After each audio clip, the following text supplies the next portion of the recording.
ನಮಸ್ಕಾರ, ಶುಭೋದಯ. ಸಂಕಲ್ಪ ಸಿದ್ಧಿ ಕಾರ್ಯಕ್ರಮಕ್ಕೆ ತಮ್ಮೆಲ್ಲರಿಗೂ ಆತ್ಮೀಯ ಸ್ವಾಗತ ಹೇಳ್ತಾ ಇರೋದು ನಾನು ಅನೂಷಾ. ಜೀವನದಲ್ಲಿ ಆಗ್ತಾ ಇರುವಂಥ ಅನೇಕ ರೀತಿಯಾಗಿರುವಂಥ ಸಮಸ್ಯೆಗಳು, ತೊಂದರೆಗಳು, ಕಷ್ಟಗಳು ಇವೆಲ್ಲವೂ ಕೂಡ ನಿಮಗೆ ಅತಿ ಶೀಘ್ರವಾಗಿ ನಿವಾರಣೆ ಆಗಬೇಕು ಅಂತಂದರೆ ಅಕ್ಷಯ ವೃಕ್ಷವನ್ನು ನೀವು ಬರ್ಮಾಡ್ಕೊಳ್ಬೇಕಾಗತ್ತೆ. ಏನೋ ಕಾರ್ಯಕ್ರಮದಲ್ಲಿ ಪ್ರತಿಯೊಂದು ವಿಚಾರದ ಬಗ್ಗೆ ನಮಗೆ ಸಾಕಷ್ಟು ಮಾಹಿತಿ ಹಾಗೆ ಮಾರ್ಗದರ್ಶನ ನೀಡ್ತಾ ಇರುವಂಥ ಸ್ಪಿರಿಚುವಲ್ ಗುರು ಡಾಕ್ಟರ್ ವಿಷ್ಣುದತ್ತ ಗುರುಜಿಯವರಿದ್ದಾರೆ. ಗುರುಜಿಯವರನ್ನ ಕಾರ್ಯಕ್ರಮಕ್ಕೆ ಸ್ವಾಗತಿಸೋಣ. ನಮಸ್ತೆ ಗುರುಗಳೇ, ಕಾರ್ಯಕ್ರಮಕ್ಕೆ ಭಕ್ತಿಯ ಸ್ವಾಗತ. ಒಳ್ಳೆದಾಗಲಿ ಅಮ್ಮ. ಗುರುಗಳೇ, ಎಲ್ಲೋ ಒಂದು ಕಡೆ ಈ ಆರೋಗ್ಯ ಹದಗೆಟ್ಟಾಗ ಡಾಕ್ಟರ್ ಹತ್ರ ಹೋದಂಗೆ ಸಮಸ್ಯೆ ಬಂದಾಗ ನಾವು ಜ್ಯೋತಿಷ್ಯರ ಬಳಿ ಹೋಗ್ತೀವಿ, ಜಾತಕವನ್ನು ತೋರಿಸ್ತೀವಿ ಅಂತ ಹೇಳ್ಬೋದು. ಆಗ ಅವರು ಸಾಕಷ್ಟು ದೋಷಗಳಿದೆ, ಸಮಸ್ಯೆಗಳಿದೆ, ಇದಕ್ಕೆ ಪರಿಹಾರ ಏನು ಅಂತಂದರೆ ಅಷ್ಟೋತ್ತರ ಪಠನೆ ಮಾಡಬೇಕು, ನೀವು ಹೇಳ್ಕೊಳ್ಬೇಕು, ಪಾರಾಯಣ ಮಾಡಬೇಕು, ಮಂತ್ರಗಳು ಹೇಳಬೇಕು, ಇತ್ತಿರೆಲ್ಲ ಹೇಳ್ತಾರೆ. ಆದರೆ ಅವ್ರು ನಮ್ಗೆ ಹೇಳಕ್ಕೆ ಬರಲ್ಲ ಅಥವಾ ಉಚ್ಚಾರಣೆ ಮಾಡೋದಕ್ಕೆ ಕಷ್ಟ. ಅದನ್ನು ನಾವು ಕೇಳಿಸ್ಕೊಳ್ಳೋದ್ರಿಂದ ನಮ್ಮ ಸಮಸ್ಯೆಗೆ ಪರಿಹಾರ ಸಿಗುತ್ತಾ? ಉದಾಹರಣೆಗೆ ಹೇಳಬೇಕು ಅಂದರೆ ಕೆಲಸ ಸಿಗ್ತಾ ಇಲ್ಲ ಅಥವಾ ಕೆಲಸದಲ್ಲಿ ಸಮಸ್ಯೆ ಇದೆ ಅಂತ ಹೋಗಿರ್ತೀವಿ, ಜಾತಕವೂ ಅದೇ ಹೇಳ್ತಾ ಇರುತ್ತೆ, ನೀನು ಇದನ್ನು ಪಠನೆ ಮಾಡಿದ್ರೆ ನಿನಗೆ ಕೆಲಸ ಸಿಗುತ್ತೆ ಅಥವಾ ಸರಿ ಹೋಗುತ್ತೆ ಅನ್ನೋಂಥದ್ದು. ಬಟ್ ನಮ್ಗೆ ಹೇಳಕ್ಕೆ ಬರೋದಿಲ್ಲ. ಸೊ ನೀವು ಹೇಳೋದ್ರ ಮುಖಾಂತರ ನಾವು ಅದನ್ನು ಕೇಳಿಸ್ಕೊಂಡ್ರೆ ನಮ್ಮ ಕೆಲಸ ಕಾರ್ಯಗಳಲ್ಲಿ ಸಮಸ್ಯೆಗಳಿಂದ ಹೊರಗಡೆ ಬರಬಹುದಾ? ಇದ್ರ ಬಗ್ಗೆ ತಿಳಿಸ್ಕೊಡಿ ಗುರುಗಳೇ. ಆ ರೀತಿ ಮಂತ್ರ ಇದ್ದರೆ ಅದನ್ನು ಕೂಡ ತಿಳಿಸ್ಬಿಟ್ರೆ ನೀವು ಹೇಳಿದ್ರೆ ನಾವು ಅದನ್ನು ಕೇಳಿಸ್ಕೊಳ್ತೀವಿ. ಅಂದರೆ ಈಗ ತಿಳಿಸ್ಬೇಕು ಅಥವಾ ನಾನು ಹೇಳಬೇಕು? ನೀವು ಮಂತ್ರವನ್ನು ಹೇಳಬೇಕು ಗುರುಗಳೇ. ಓಂ ವಿಶ್ವಸ್ಮೈ ನಮಃ. ಪ್ರೀತಿಯ ಬಂಧುಗಳೇ, ಬಹುಶಃ ಇದು ಚೆನ್ನಾಗಿದೆ. ಯಾಕೆ ಅಂತಂದರೆ ಅಟ್ಲೀಸ್ಟ್ ಅವರು ಕೇಳೋ ಮುಖಾಂತರ ಆದರೂ ಹೇಳ್ಬೇಕಾದ್ರೆ ಬಹುಶಃ ಗೊತ್ತಿಲ್ವಲ್ಲ, ಅಲ್ಪ ಪ್ರಾಣ ಮಹಾಪ್ರಾಣ ತಪ್ಪಾಗ್ಬಿಟ್ರೆ ಕಷ್ಟ ಆಗಬಹುದು. ಬಹುಶಃ ಅದು ಇನ್ನೊಂದಕ್ಕೆ ಅರ್ಥ ಕೊಡಬಹುದು.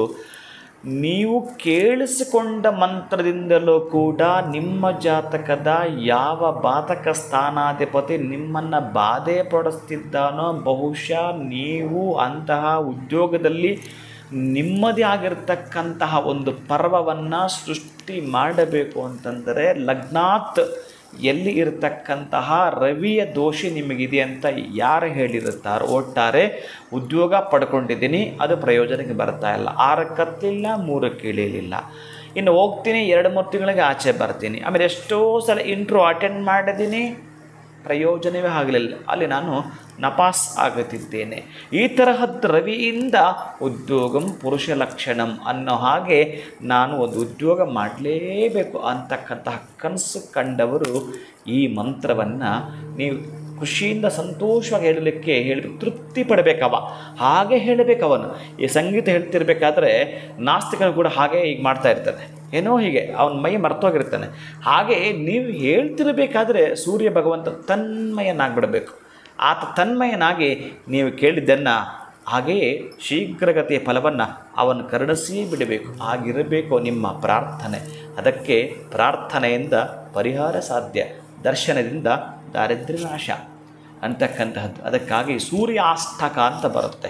ಆ ಸೂರ್ಯಾಷ್ಟಕವನ್ನು ನೀವೇನಾದರೂ ಹೇಳಿದ್ದೆ ಆದರೆ, ಅಥವಾ ನಾನೀಗ ಹೇಳ್ತೇನೆ ಅದನ್ನು ಕೇಳಿಸ್ಕೊಂಡು ನೀವು ಪದೇ ಪದೇ ಅಂದರೆ ಸೂರ್ಯನ ಸಂಖ್ಯೆ ಎಷ್ಟು, ಒಂದು ದಿನಕ್ಕೆ 10 ಬಾರಿ ಹೇಳುವಂಥದ್ದು, ಒಂದು ದಿನಕ್ಕೆ 10 ಬಾರಿ ಕೇಳೋ ಅಂಥದ್ದಾದರೂ ಸಹಿತ ಸೂರ್ಯ ನಿಮ್ಮ ಏನು ತೊಂದರೆ ಇರುತ್ತೋ ಅದನ್ನು ನಿವಾರಣೆ ಮಾಡ್ತಾ ನಿಮ್ಮ ಮೇಲೆ ಕೃಪೆ ತೋರುತ್ತಾನೆವ. ಇದೀಗ ಸೂರ್ಯಾಷ್ಟಕವನ್ನು ತಾವು ಕೇಳ್ತಾ ಇದ್ದೀರಿ. ಓಂ ಆದಿದೇವ ನಮಸ್ತುಭ್ಯಂ ಪ್ರಸೀದ ಮಮ ಭಾಸ್ಕರ,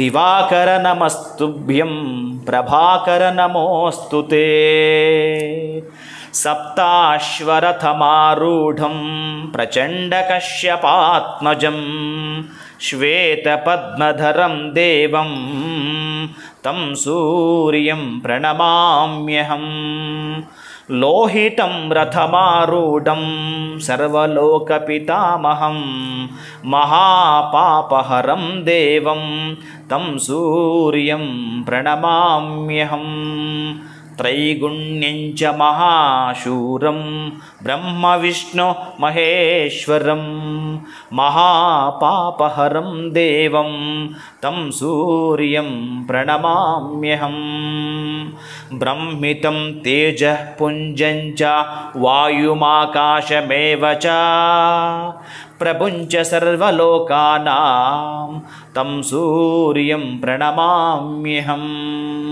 ಬಂದೂಕಪುಷ್ಪಸಂಕಾಶಂ ಹಾರಕುಂಡಲಭೂಷಿತಂ ಏಕಚಕ್ರಧರಂ ದೇವಂ तं सूर्यं प्रणमाम्यहं तं सूर्यं जगत्कर्तारं महातेजप्रदीपनं महापापहरं देवं तं सूर्यं प्रणमाम्यहं तं सूर्यं जगतां नाथं ज्ञानविज्ञानमोक्षदं महापापहरं देवं तं सूर्यं प्रणमाम्यहं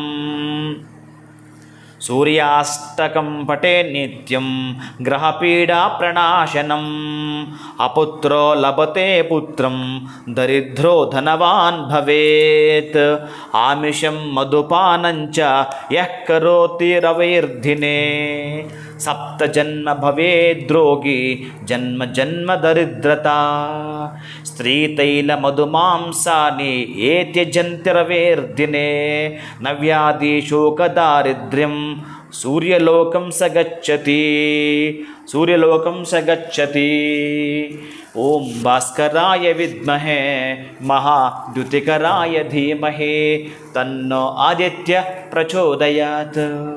ओम श्री सवितृसूर्य नारायणाय नमः। ओम श्री सवितृश्री सूर्य नारायणाय नमः। ಈ ಮಂತ್ರವನ್ನು ಹೇಳ್ಕೊಳ್ತೀನಿ ಪ್ರೀತಿಯ ಬಂಧುಗಳೇ.